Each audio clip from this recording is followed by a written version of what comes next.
25 years ago, I walked out the gates of a prison in South Carolina. Prior to that, 3 years, I planned what I was going to do when I was released. Not only for myself, but for other men and women who were being released from prisons all over our nation. The reality of reentry is men and women are released from prisons with literally nothing but the clothes on their back and a hope and a dream. What we do here at Soteria is that we make sure that men and women who are released from prisons have the necessary essentials that they need to thrive as returning citizens.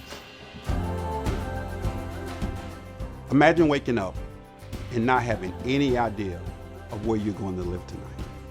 Well, that's the reality of reentry for men and women who are released from some prisons. Here at Soteria, we have 16 beds for men and 16 beds for women, which is a 1-year transitional housing program where we allow individuals to thrive through the services that we offer. And once they graduate, they can go on to rent or buy their own home. We also have low-income rentals. We have 18 rentals that we allow them and their families to live. That is what housing does for a person who's been incarcerated. It reunites families. At Soteria, we offer education in several different ways. We have a lot of our program participants who are released. They didn't finish their high school diploma, so we help them with their GEDs. We're also doubling down on financial literacy. Every Saturday morning, Tuesday nights, the men and women are in financial literacy class, learning about budgeting, credit, and how to buy a home or how to start a business. We believe that education is key to being successful as a returning citizen. I love what Father Ball said. The best way to stop a bullet is to give a man a job. Here, to give a man or a woman a job. We help with employment. We started a social enterprise called Soteria at Work. We teach men how to tear down old houses, buildings, and barns. And they take the wood that would have been in the landfill and they turn it into beautiful, handcrafted furniture. We also have partners in our local community that employ some of our interns, men and women. And I'm so thankful for the construction industry, for the hospitality industry, and some of the manufacturers have also stepped up to the plate and become second chance employers.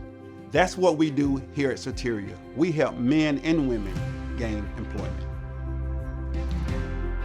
Advocacy and Affirmation are two other support services that we use to minister to the whole man and woman. Every man and woman is given a mentor for up to 1 year in our program. The mentors help disciple. They check in with them to see if they're budgeting, to make sure that they're living their life right, to see if they're doing their journals. And so this is a big part of our program because Habakkuk 2 says, write the vision down and make it plain so that those who read it may run with you. This is something that I used while I was incarcerated, and I placed this into the program. Another way that we provide support is helping individuals attain their driver's license or ID. Transportation is a huge part of the reentry process. These support services are essential to helping our participants thrive in our community. So in South Carolina, we're spending over $500 million a year for our prison system. I would rather put this money into education, housing, creating jobs. I would much rather have in America where there are less prisons and more equity. Join us as we build a better future for all.